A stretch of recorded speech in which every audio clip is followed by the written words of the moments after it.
What's up, you beauties? My name's Coach Joey, and if you're wondering about the title, we're going to go into depth a little bit about hockey positioning as a 2/3 fraction, right? So we think about fractions, we have a number on top and a number on bottom, right? So keep that in the back of your mind. It'll start to make sense as we go through.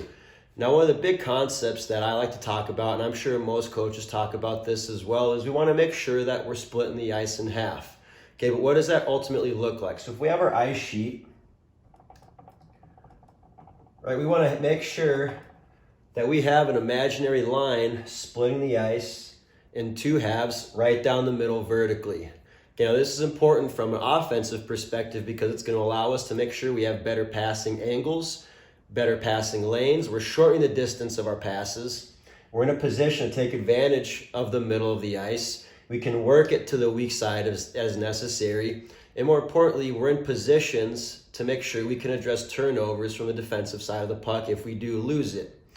Now, from the defensive side of the puck, if we split the ice in half, we're pressuring the puck on the strong side. We're going to overload that strong side a little bit so we have immediate support, but we're also going to make sure we stack players in the middle of the ice to make sure that we can't be exploited down the middle. That's also going to position our players to address anything that tries to go down the weak side as well. Okay, so that's kind of what the idea behind splitting the ice is, and I'm going to demonstrate how we should look to split the ice in half and how that 2/3 fraction comes into play here. So just to keep things simple, we'll say we're playing in the neutral zone here. I got the puck on the corner there, around the wall between the red and the blue line. We have a player with the puck. So right now, puck is on strong side. Like always, when we're pressuring and forechecking, we want to make sure that we have an aggressive player on that puck at all times, and we're taking that angle. So we'll have forward one, taking that first angle, trying to pressure them, right? And we'll talk about nuances a little bit later in terms of how we pressure and where we want the puck to go, but just to keep things simple, we're pressuring at an angle. Forward two is going to support behind F1, a little bit behind, so that way we can get to the half wall or to the wall if they try to move the puck up the strong side. And then we'll have D2, or D1, excuse me, behind F2, right? And notice how we're off of the wall a little bit. When we address offensive entries from the other team or when we're backing up into our D zone, we want to make sure that we're protecting the middle at all times because that's the most dangerous area of the ice. And we're forcing the play down the wall where we can basically take away their skating lanes in their room to make plays with the puck. So right here, we're looking good. We have three guys on one side. Now on the opposite side of things, we got to make sure we have F3 lined up around across from F2, not necessarily directly parallel with that player, but around there. And then D2, same thing, is going to be behind F3 across from D1.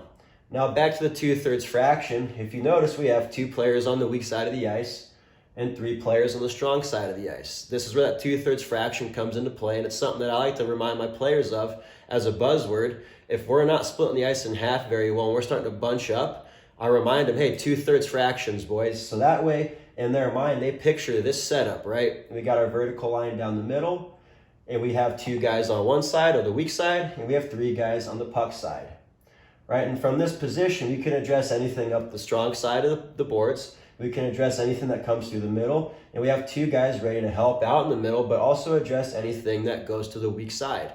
So let's talk about what happens if it does go to the weak side. How do we shift, for example? So this player makes a direct pass across to this player here. Right away, F3 is in a position to start that pressure, right? We take that angle, we force them towards the boards. Again, we always protect middle out. D2 can start to shift over.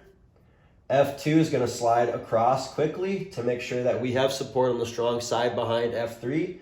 And then F1 is going to peel off through the middle. Again, middle out always, and we protect the middle. He's going to peel back through the middle to right about here on the weak side. And D1 just shifts a little bit, staying on his side of the ice. So now we have a player here, number one. We have a player here, number two. And then a player pressuring number three. And then we have D1 and F1 on the opposite side. So we've maintained that 2/3 fraction. So we talk about splitting the ice in half. Again, we want to make sure that we're overloading the strong side with initial support or initial pressure on the puck, excuse me, and then 2 players supporting. And then we have 2 players taking away the middle of the ice and ready to protect this weak side if necessary and help out in the middle if the other team tries to move the puck through that area.